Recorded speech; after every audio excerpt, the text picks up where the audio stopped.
jërëjëf mbokk yi kon nag ni ñu leen ko waxee rek ñoo ak yéen ci niñ ko defee toujours ak suñu mbokk waa Fonguat yi ñu ngi am ci ligne bi sëñ Aboubacar président Madani soxna Binette ni may def rek moo jël la ngay jox ko sëñ Aboubacar dina nekk lu am solo sëñ Aboubacar bisimilah.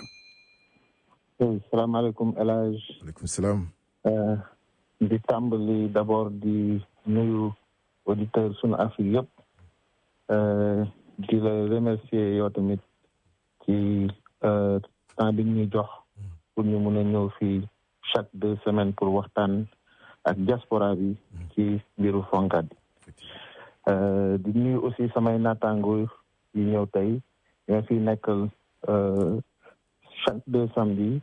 muy Binta Diène Diop Pape Ahmane Diagne di aussi nuyu sunu président Madani Ndiaye mi nekk tey sunu invité spécial ci waxtaan boo xam ne vraiment tey waxtaan bu am solo si ñun ça fait juste pratiquement enfin ça fait 1 semaine que ñu perdre sunu frère Alioune Samb mais c'est comme si c'était hier vraiment c'est comme si c'était hier ba léegi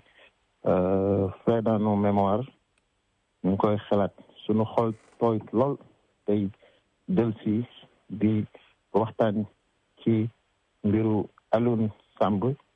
mais xol bu aussi fees espoir ak yaakaar ci message yu bëri yi mu doon véhiculer ci biir Fonguat ci biir sunu Afrique ci biir diaspora ku ko xam dañ koy tuddee souvent le panafricain tey nag ñuy déjee émission bi à notre frère Alioune Samb et ses messages ñuy tàmbali d'abord di souhaiter la bienvenue à notre président Madani Ndiaye mi nga xam ne amul woon encore la chance vraiment opportunité bi pour ñëw jaale jouru tàgg bi donc tey ñuy commencer d'abord par jox ko parole bi pour mu am opportunité bi pour jaale la diaspora pour la perte d'une personne qui avait beaucoup de respect et d'admiration pour lui. Madani, bienvenue. Salaamaaleykum jërëjëf Aboubacar maa ngi nuyu yéen ñëpp di leen sant di leen gërëm di nuyu El Hadj suñu xarit suñu partenaire di nuyu soxna Binta ak sëñ Pape Diagne di leen gërëm yéen ñëpp di leen sant li ñu dajale wax nga ko Aboubacar mayit ma ñëw rek indi ma pierre à l'édifice comme niñ koy waxee def ni ñëpp ndax bee passé moom mënuma ñëw affaire bi daf ma ëppoon doole bu ma tuddee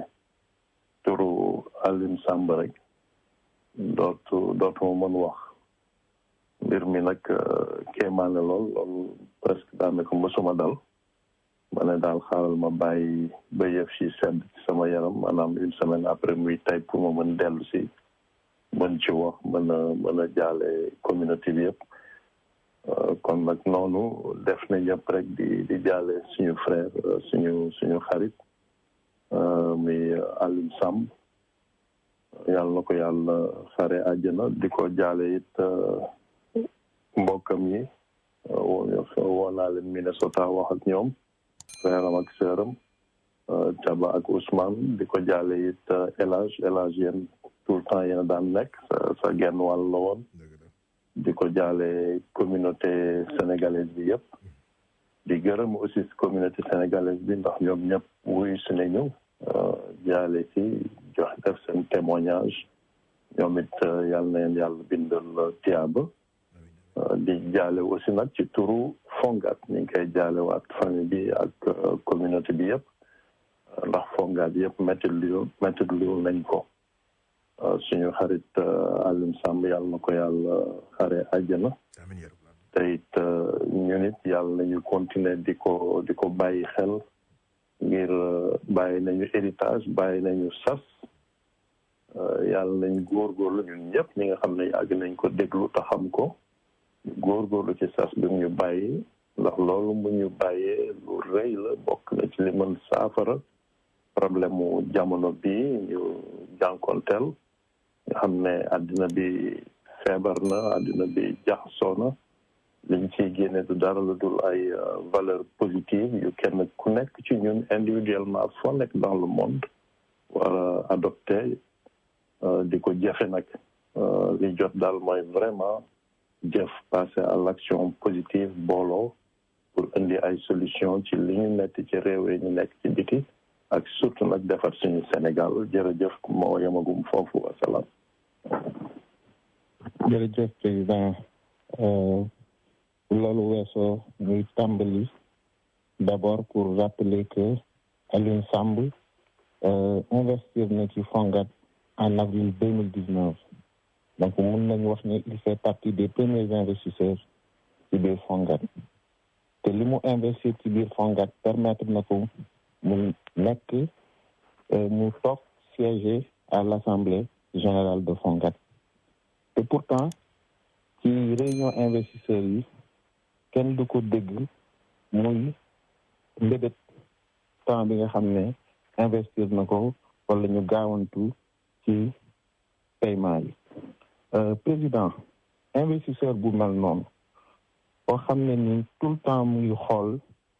lu positif mu ngi wut ay solution yow dafa am loo xam ne da nga koy wax souvent ci suñuy réunion yi léeg-léeg bu ñu amee ay problème nga ne il n'y a pas de problème il n'y a que des solutions te pourtant boo gisee man sama jàngat ci ñi nga xam ne ñu ngi nekk Fonguat muy ñu nekk ci biir Fonguat ci organes yi comme ñu nekk ci biti mais bokk ci Fonguat nekk membre Fonguat man gisuma ko exemplifier comportement boobu plus que Alioune Samb foo ko fekk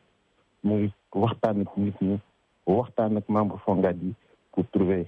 des solutions man c'est ça que je retiens de lui le plus président lan nga gën a retenir yow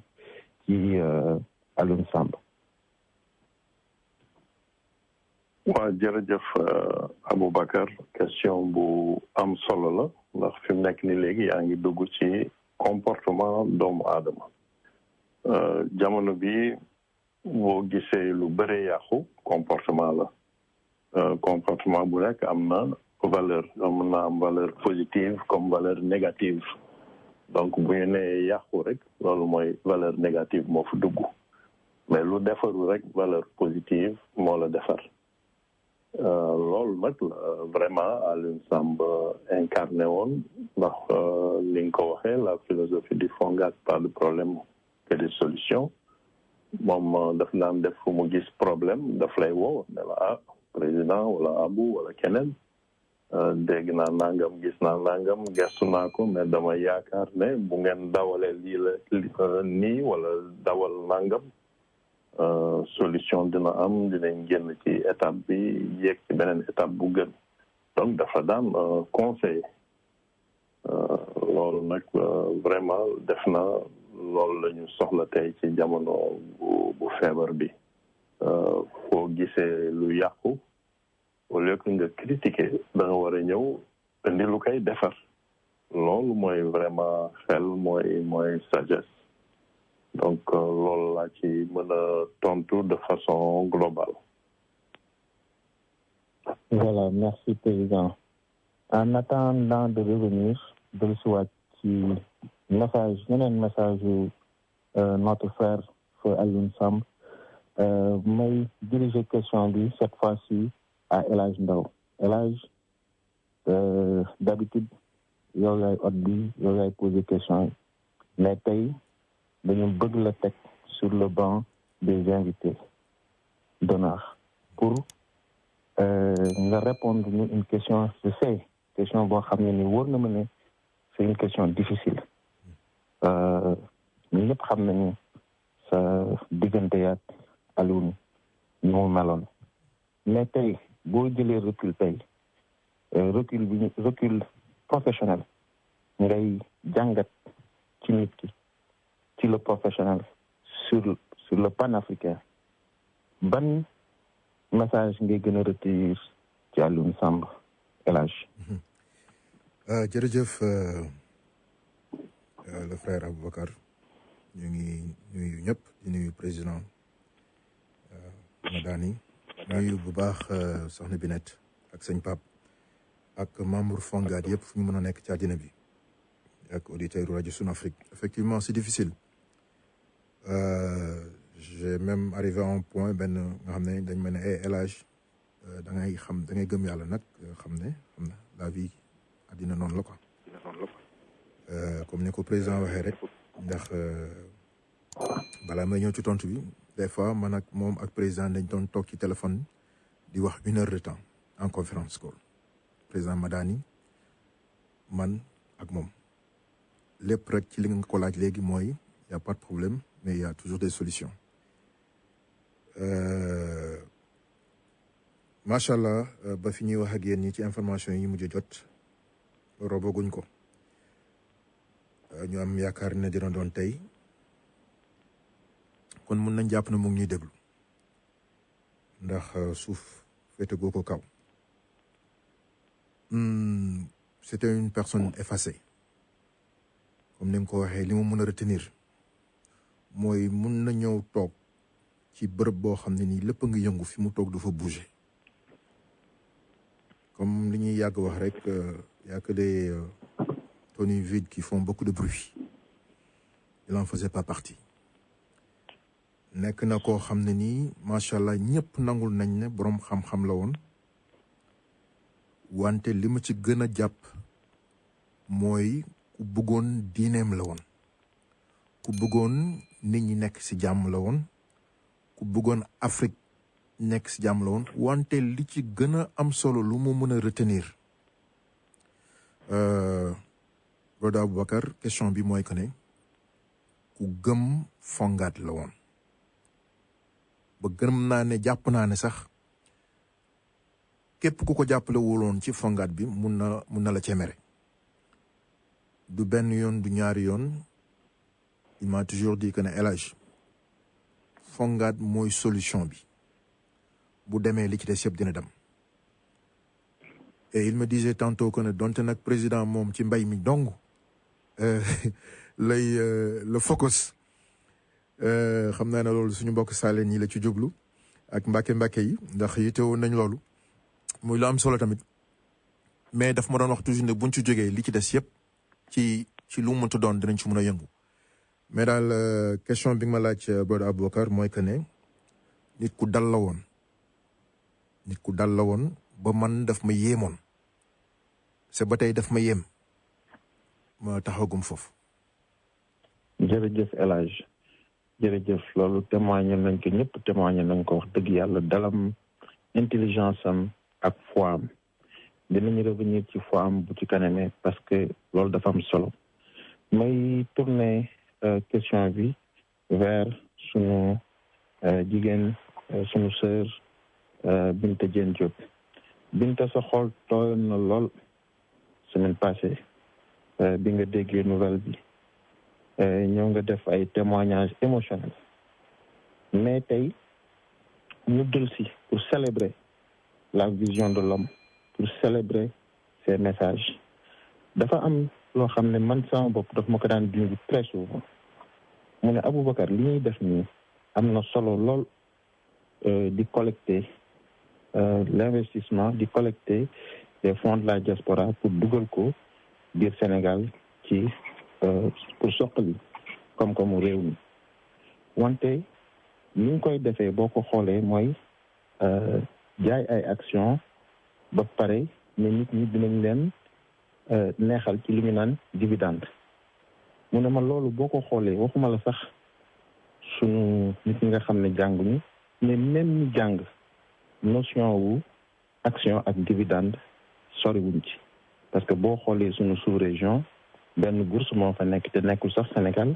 muy Côte d'Ivoire mooy la BRVM la bourse régionale des valeurs mobilières te boo xoolee même ñooñu sax ñu ngi am ay problème pour mun a installer mécanisme yu mel noonu mécanisme bi nga xam ne nii ci Occident la jóge ci réewum taax yi la jóge fii ñu bëgg ko dugal biir Sénégal te nga xam ne loo xam ne nii baax na pour mu nekk mécanisme pour collecte de fonds il faut que nga expliquer ko manière boo xam ne nii diaspora bi dinañ ko comprendre yow nag Binta kenn raw la ci wax dëgg yàlla wax ba nit ñi comprendre ndax ñu ngi koy jaaree ci wolof bi ma lay laaj message boobu nga xam ne Alioune junj nañu ko di ñu conseiller pour ñu def loolu pour ñu jëfine noonu pour bu ñuy jaay fongaat ñu jaay ko ci wolof ak mécanisme fongaat bi ñu expliquer ko ci wolof yow ban jàngat nga ciy def Binta Diène Diop. waaw asalaamaaleykum mbokki suñu Afrique auditeurs yëpp di nuyu El Hadj di delloo ziar aussi Aboubacar ak suñu président Madani nuyu waale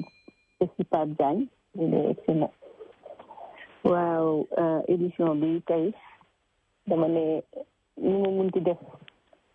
il faut que ma ñëw même bu ma amee naa benn empêchement te j'ai pas voulu répondre sax ci groupe bi ne naa xaar rek pour être sûr que dinaa dugg loolu ni ma egsee nii parce que li ñuy am tey war ko wax ci émission bi dafa am solo du ma delluwaat sax di praise Alioune wax ngeen lépp xanaa jaaraat ci tuuti rek Alioune nekkoon ku baax rek jaral ñu continuer émission bi malgré la douleur war a ñëwaat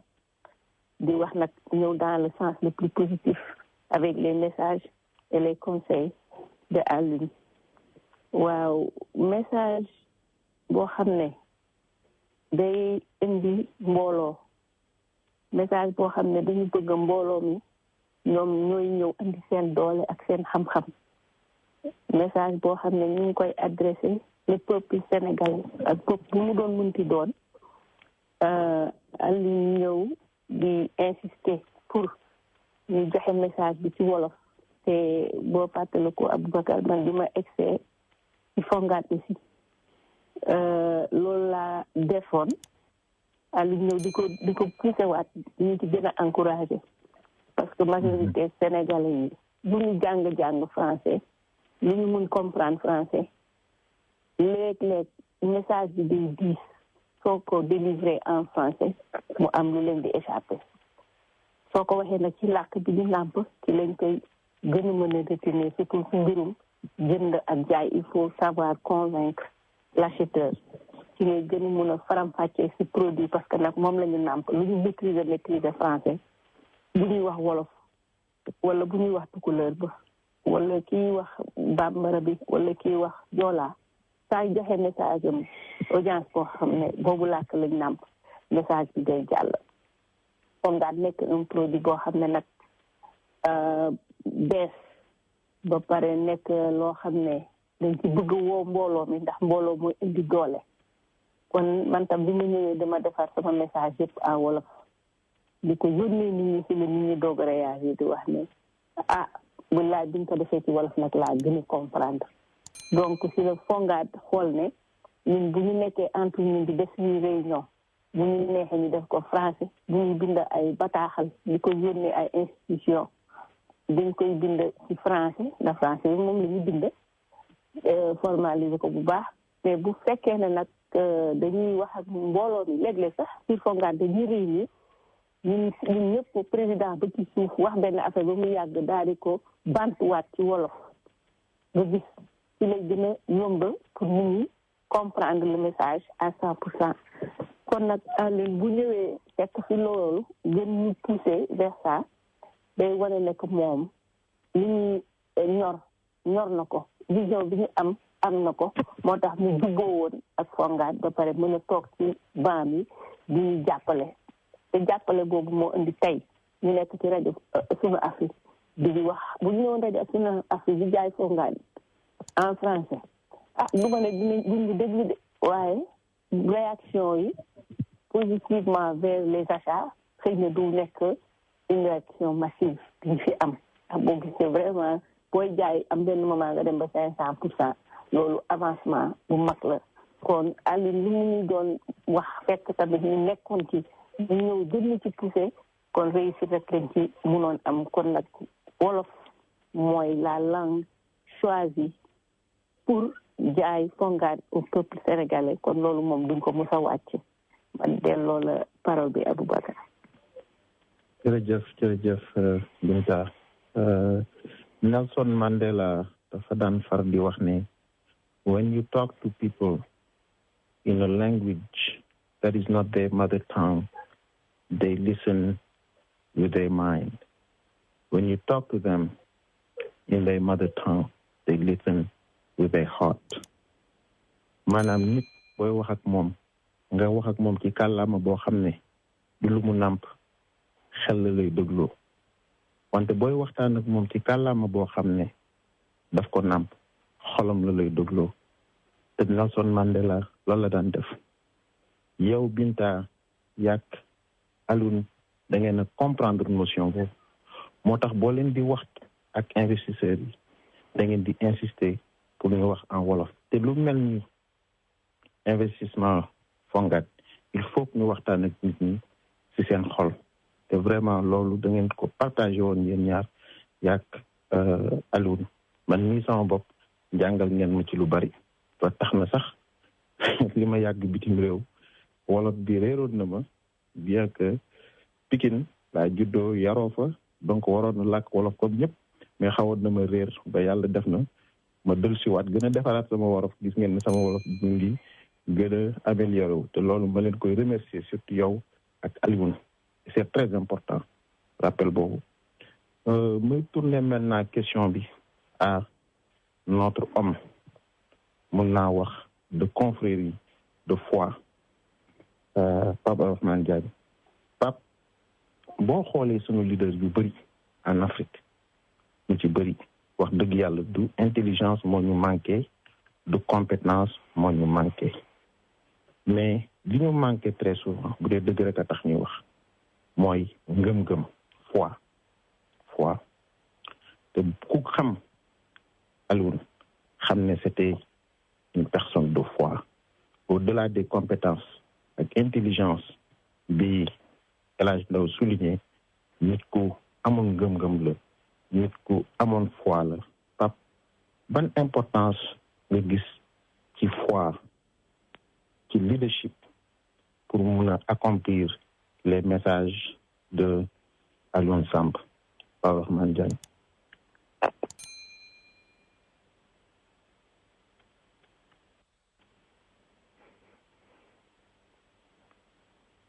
Boubacar foog naa nga baal ma mais sëñ Pape nekku fi de ñëwagul woon. mais am nañ benn gana bu depuis Paris muy président Samba Kara Ndiaye. waaw bu dee mun na sa président Samba donc ma bàyyi la ak sëñ Aboubacar. asalaamaaleykum. waaleykum salaam. sëñ bi maa ngi jégalu xam naa yéen a ngi si seen contribution waaye mënu ma woon ñàkk bañ a woote. d'abord di jaale communauté bi yëpp. ñun nag yàlla moom bu bëggee dañuy ànd si mbëggeel ñoom rek ba pare jaam bi dama wuy ji boromam ñu rafet njot ni fu gën la jëm dal ñun nag ñu ngi si àdduna bi di tolofu àdduna ndax moo tax ñu wàcc fii si àdduna bi waaye li ñuy jàngatee mooy li ma jàpp man sama war recteur mooy Alioune Samb balaa muy dem préparé na mission fii si suuf ndax mission mooy leeral ñu xam nga bu ñuy wax souvent ne yonent bi mujj si yonent mooy Muhammad sallallahu alayhi wa sallam dëgg la waaye yàlla mi ngi yabal ay nit ba léegi ndax ku déglu waxu Alioune Samb si rajo sunu Afrique message rek la doon wax yoo xam ne ñun sunu contemporain sunu jamono bi dañ ko war a dégluwaat gëstuwaat ko gën si góorgóorlu ndax unité la ñu woo ci message defar suñu bopp gëm suñu bopp la ñu woo ci message fonkante fonk doomu aadama fonk nit ku ñuul fonk der bu ñuul gën a ñàkk am jom nag waaw loolu xaw ma nag ci ban thème laa leen fekkoon ngeen di wax parce que man dama jël téléphone bi rek julli fajar ba pare parce que il est 7 heures ici à Paris ma ne naa la woote jaale parce que dimanche laa ko yëg élage dimanche la ma ko yëgal xam naa émotion bi moo tax yëgalu ma ko ci samedi bi xaw ma nag retour parce que téléphone directement lay woote dégluwu ma ni rajo bi quoi xaw ma nag fu ngeen toll ak man. jërëjëf sëñ Samba vraiment kontaan nañ ci sa appel génnuloo sax ci thème bi de wax dëgg yàlla thème bi tey mooy message yi nga xam ne nii moo doon message yu Alioune Samb ak yi ñu bàyyil wax dëgg yàlla li nga ci wax loolu yëpp mooy message am mooy que lu ci bëri il parlait des choses contemporaines donc jamono bi tey ak fan la nit ki ñuul di jaar pour réussir jamono bi ñu nekk nii ak surtout gëm boppam nga d'ailleurs sax sa intervention daf ma permettre nga dugg ci deuxième point bi wala message bi nga xam ne nii moom la Alioune Samb doon véhiculer ma koy jëmale ci suñu président Madani muy une vision d'une banque de la diaspora par le FONGAD ou bien de façon générale besoin soxla boo xam ne am nañ ko pour banque de la diaspora. nga baal ma interrompre la une minute parce que je vais vous rendre l'antenne mais foofu nga wax noonu FONGAD xaw ma woon sax nañu waa FONGAD ñu nekk en ligne mais foofu nga wax noonu yéen am ngeen sas bu rëy si ndax Alioune Samb ndax yéen li leen war fi ñu toll mooy ala kuli alin FONGAD bi nekk une réalité boo xam ne waxuma sax africaine rek mais mondial ñëpp teg seen bët te FONGAD dafa war a nekk fonds Alioune Samb man je vous préconise de baptiser ça de rebaptiser ça fonds Alioune Samb jërëjëf dinañ ci ngeen baal ma nag El Hadj maa ngi lay déglu di lay nuyu xam naa ne yeneen émission yi dinañ gën a détaillé lépp lañ leen du ñu war mais la mission continue le combat continue te FONGAD te man bokk naa si FONGAD Alioune Samb moo tax ma bokk aussi ndax en dehors de l'antenne on a beaucoup discuté une fois avec El Hadj pendant longtemps et c'est un garçon que j'aime dans mon cœur et je peux vous assurer que depuis dimanche yàlla seede na ko sama xol neexul mais nag dama nekk man taalibe dew nag ku gëm yàlla mais dafa am manquement c'est-à-dire que c'était un plaisir de déglu sunu Afrique Radio de déglu analyse u Alioune Samb c'était un plaisir de savoir que cette germe encore existe qu'il y a encore des gens de cette race qui existe parce que man foofu laa bokk fi El Hadj ñëw bokk loolu mooy le combat du question nag bëgg siw moo tax ñuy wax rajo du question bëgg suñu bopp non dañoo bëgg Afrique fonk suñu bopp fonk suñu deret fonk suñu der nous sommes des panafricanistes mais panafricanistes progressistes dans la joie comme prenant que ni ñun bu ñu àndee en unité on peut sortir l'Afrique de cette tournière de cette bassesse mais ñu bàyyi añaan ñu bàyyi soxor ñu bàyyi xasante ñu bàyyi wedd nit ñu bàyyi xeeb nit c'était ça les messages de Alioune Samb yéen nag am ngeen sas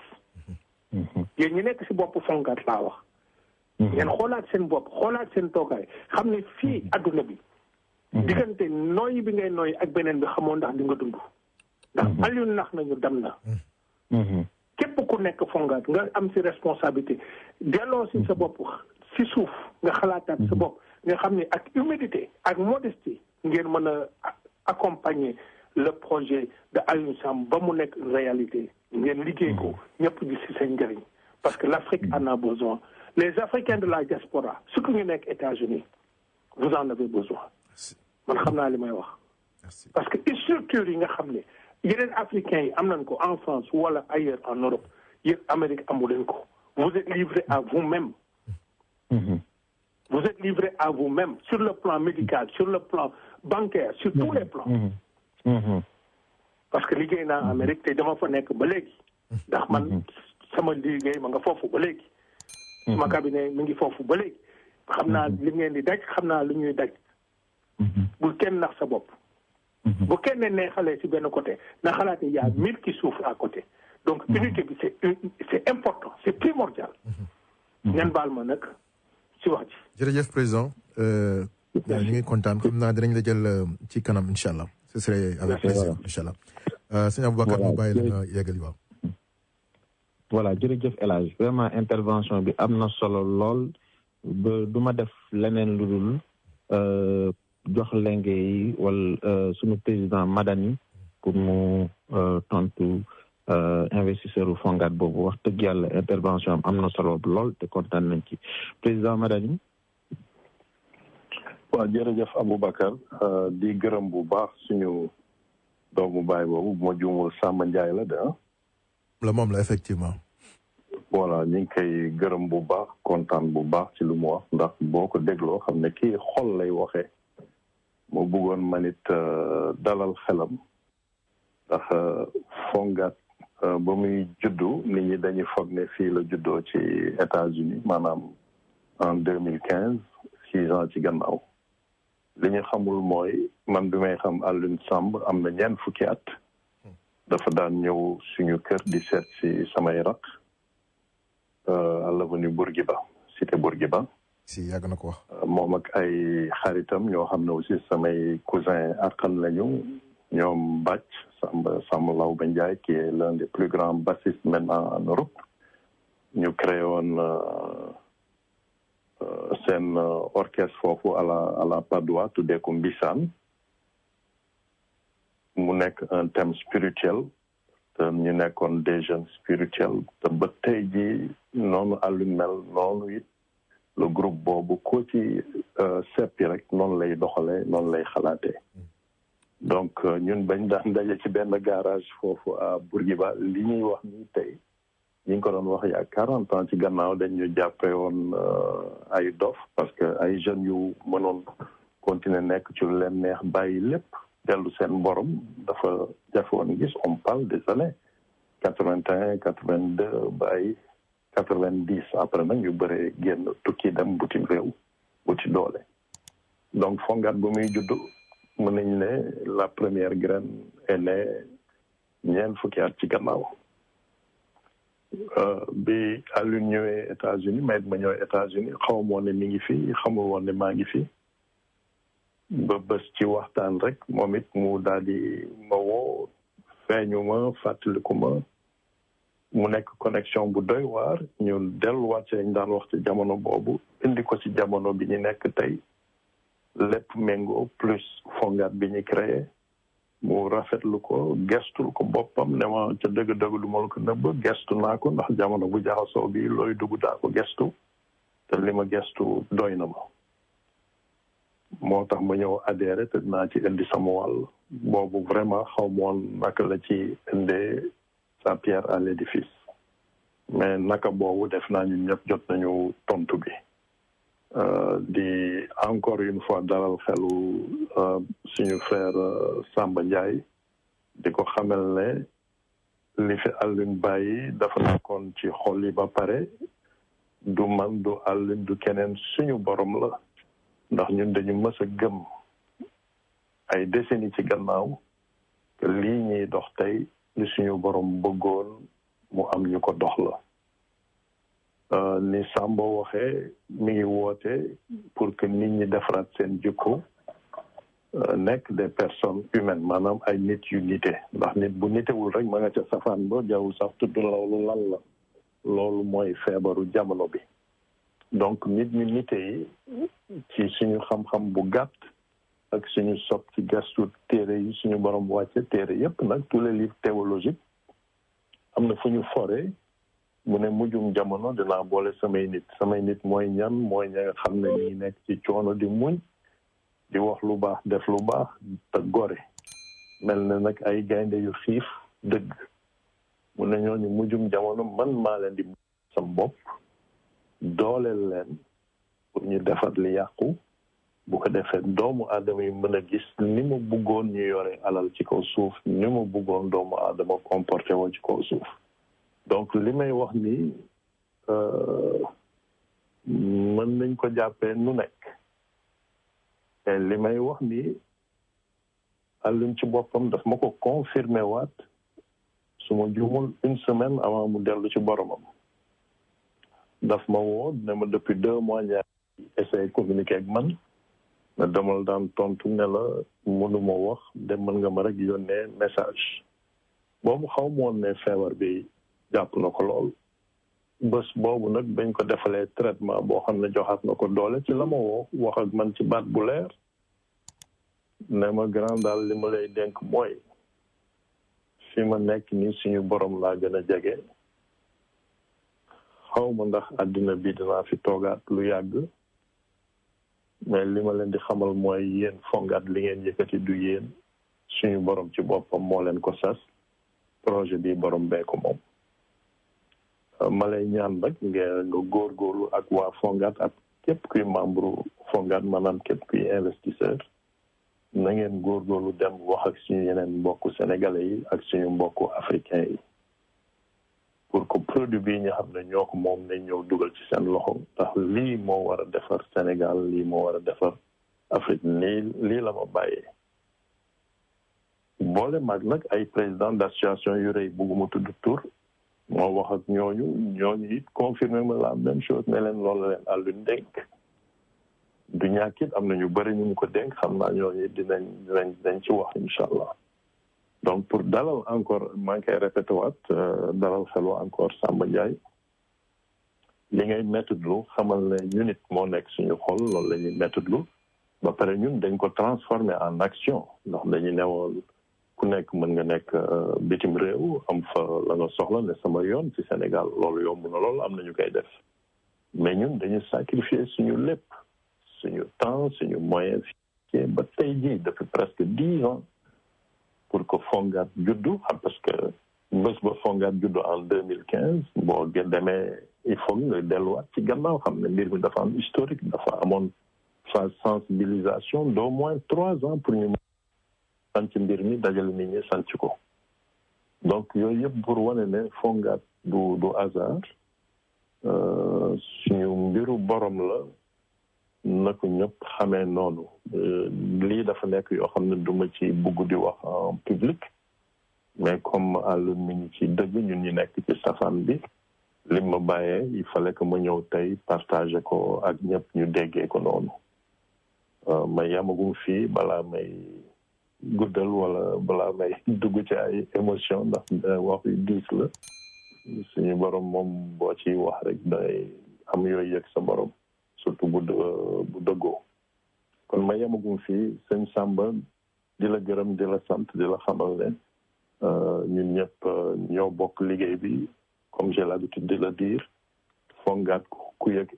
existence am góorgóorlu rek nga gën a informé wu gën a xam li ci nekk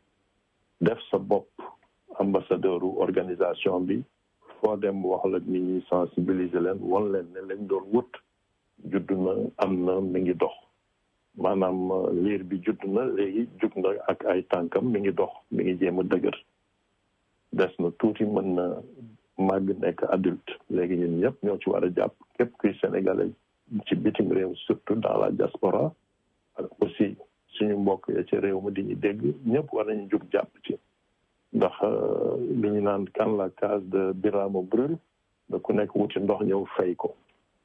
ñun nag diaspora nous sommes en meilleure position pour saafara la ñu naqadi ci réew ma ci xel ak xalaat ak nu mu gënee rafet ma yamagum foofu jërëjëf wasalaam. jërëjëf président man mii sama bopp may seede li ngeen partagé yéen ñaar dans le passé man mii wax na ma ci lu bari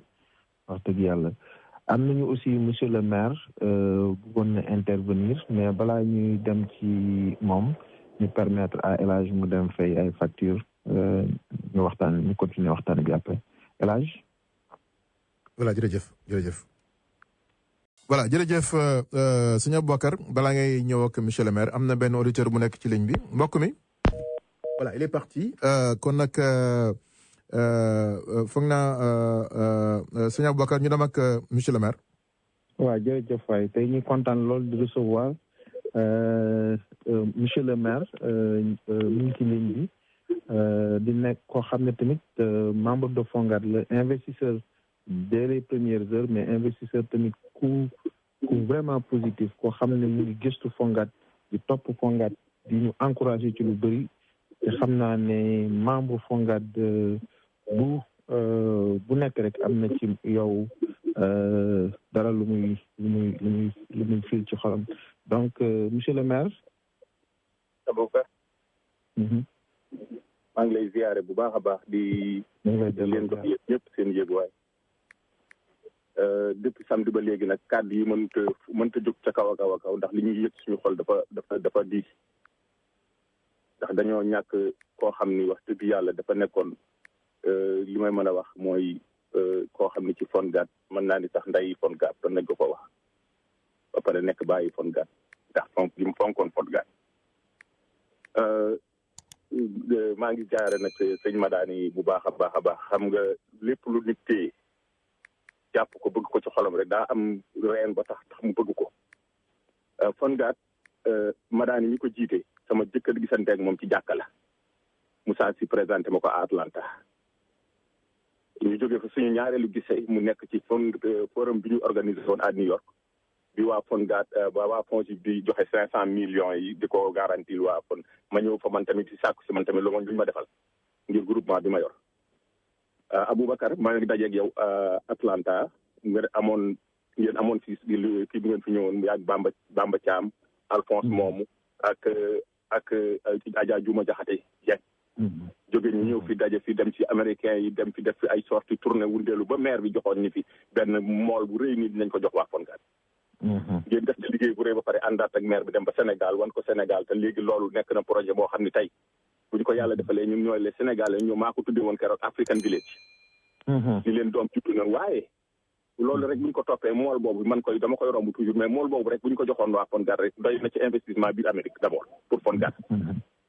produit yi di jóge fu ne di ñëw fii ñu di ko mën a visiter ñu xam ne Sénégal yi def nañ fi benn mool boo xam ne ci la ñuy jaay lépp luy Sénégal kon man wax dëgg yàlla Fonguat dama koy doomoo wax dëgg yàlla dama koy doomoo te dinaa bëgg kontaanoon Alioune maa ngi ko bëggoon ngir engagement bi mu amoon wax dëgg yàlla xam naa li ñu bëgg a wax lépp bu ñu ko bëggee wax fii tey dana gudd lool maa ngi si ziare Samba Kara Ndiaye di ziare wax dëgg yàlla mbokk auditeurs yëpp maa ngi ziare ak kii nag moom mënutuma wax turam El Hadj moom turam mënutuma wax ndax Alioune wallahi ngeen ñoom dañ meloon ñoom ñaar Alioune dama ko daan woo su ma ko wooyee danaan ma santal ma El Hadj waay dee ma santal El Hadj waay moom ñuy waxtaan maa ngi mu ne ma yow dañoo gis bokk vision ndeysaan moom soldaar laa koy tuddee bu Fonguat ba pare tudde ko Baye Fallou Fonguat yàlla na ko yàlla xarale ci àjjana yi gën a kawe maa ngi ziyaare soxna Binta di ziyaare mbokk jullit yëpp xam naa ne buñ fi bëggoon tey dinañ fi bëggoon a wax lépp ma ñu fi xaj waaye yàlla ñu yàlla dolli jàmm te yàlla dina ko yàlla xarale ci àjjana yi gën a kawe te lii ñu may wax nii nag fi ma toll ñii déglu naa ngi ñaan képp ku nekk nga defal ko benn faatiya ñetti lixlaas ak benn tëje ko salaatu ala nabi mu yoole ko ak mboolem ñoom fa fekk yëpp asalaamaaleykum wa rahmatullahi taala wa barakatuh waaleykum salaam wa rahmatullahi taala wa barakatuh jërëjëf waay monsieur le maire yow da nga bokk ci histoire bu Fonguat li nga wax ni yëpp dañ koy seede da nga bokk ci ay événement yu am importance ci biir Fonguat yow si sa bopp mën nga def toute une émission ci biir Fonguat jërëjëf président ñu dem si waat ci idée message yu Alioune Samb surtout si lu demee ni li ñu naan banque de la diaspora mu doon yenn yi nga xam ne nii ci vision daf ko gëmoon daf ko bëggoon président lan mooy sa gis-gis ci banque de la diaspora ni ko Alioune Samb envisionné woon président jërëjëf Aboubacar ci question bu am solo boobu balaa ma ci tontu nag dina gërëm d'abord monsieur le maire ndax moom it membre fondateur la li mu wax yëpp moo am fi ñuy dajeek ak fi ñuy jaar yëpp nga xam ne kon moom it yàlla moo ko boole ci mbir mi ñun ñëpp suñu borom moo ñu tànn boole ñu ci liggéey bi dañ leen ko sante suñu borom ñun ñëpp di ñaan yàlla it bindal ko tiyaaba ndax moom it fu mu dégg lu baax monsieur le maire ba nga ca def ci indi wàllam du ci sax dellu gannaaw comme mu ko wax rek nous sommes tous des Baye Fall du développement kon loolu nañu gën a animé gën a yokk gën a dëgër encore toujours monsieur le maire il y a une semaine posté na dans le groupe WhatsApp bu Fonguat du ñu fàttali ko waat message wu Alioune Samb di insister ci réalisation banque diaspora ba pare ne na ngeen ko tuddee Alioune Samb donc lii il faut ñu seede ko ci monsieur le maire soññ nañu il y a une semaine ci loolu donc li ma ci tontu daal sëñ Aboubacar pour man tontu bu simple la ni ma koy simplifier noonu it la diisee te rëy ndax sas la il faut que sénégalais yi nekk bitim réew xam ne seeni tawat li koy saafara ñëw na du publicité du dara ndax ñun ñëpp xam nañ ne fii États-Unis ku fi créé société enregistré ko Fonguat dañ ko enregistré États-Unis enregistré ko Sénégal fii ku fi créé société lañ ca bind bu jaarul yoon n'importe qui ku bokk ci organisation bi mën na dem li ñu naan court house fii maanaam tribunal porte plainte ne société bi kat ci lii lañ ma woo wante def nañu safaan ba fii justice bi dafa am doole même borom réew mi bu jaarul yoon mën nañ ko wàcce mooy destitution am na article boo xam ne mi ngi ci constitution bi te amul ci réew yu bëri malheureusement moo tax réew yu bëri yu fay gis ay lu bëri yu naqadi citoyen yu donc ci base yooyu day wane rek Fonguat dafa nekk ci base bu dëgër ci li mu juddu Amérique ba pare ñu enregistré ko légalement Amérique loolu rek waroon na dal xelu ñu xam ne justice bi di fonctionner fii c'est pour le dire que c'est un produit naturellement sécurisé mooy benn